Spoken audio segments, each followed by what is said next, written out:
Miskasoin, finding one's origin and sense of belonging. Kihiki Asetomatoin, the treaty's sovereign sacred agreements.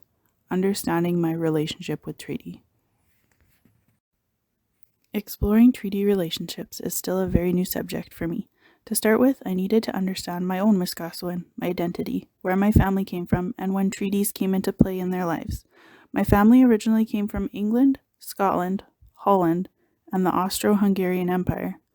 They left and came to Canada partly because of the First World War and because my grandmother was considered an illegitimate child born outside of a marriage. Since this was not acceptable at the time, when they came to Canada, her mum became her sister and her grandmother her mother.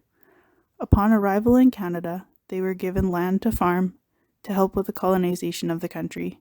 Unbeknownst to my family, the land they now called home was taken from its original inhabitants, who also had their homes taken away. In treaty relations, or Miskasoin Kiki Asetamatoin, my heritage defines me as a settler Canadian. My family came and settled in Canada under Treaty Number 4. At the time, there was a lot of unfair treatment of the Indigenous peoples of this land. People were forced from their homes, their children were taken and sent to residential schools, and their rights were taken away.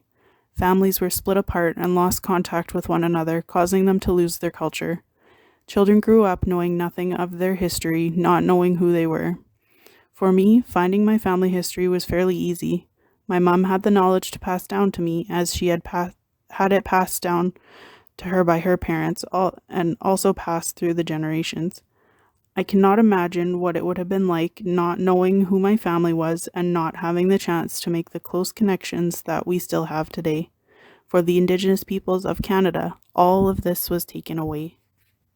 Truth and reconciliation are very important parts of the treaty responsibilities of Canadians. It is up to me to learn and really listen to the truth of what happened with the people of our country.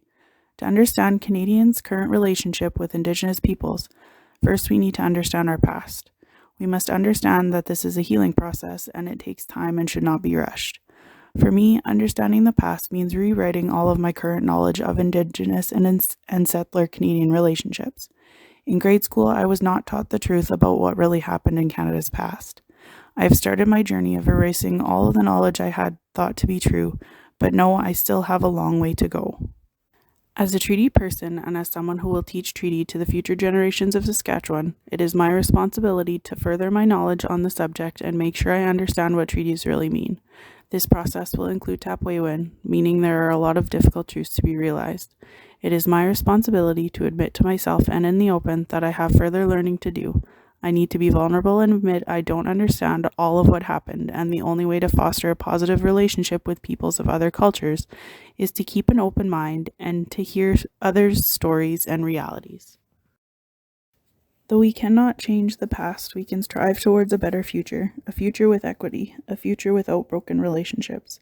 It is time that we repair our treaty relationships and learn to respect one another so we can live how it was meant to be when treaties were signed.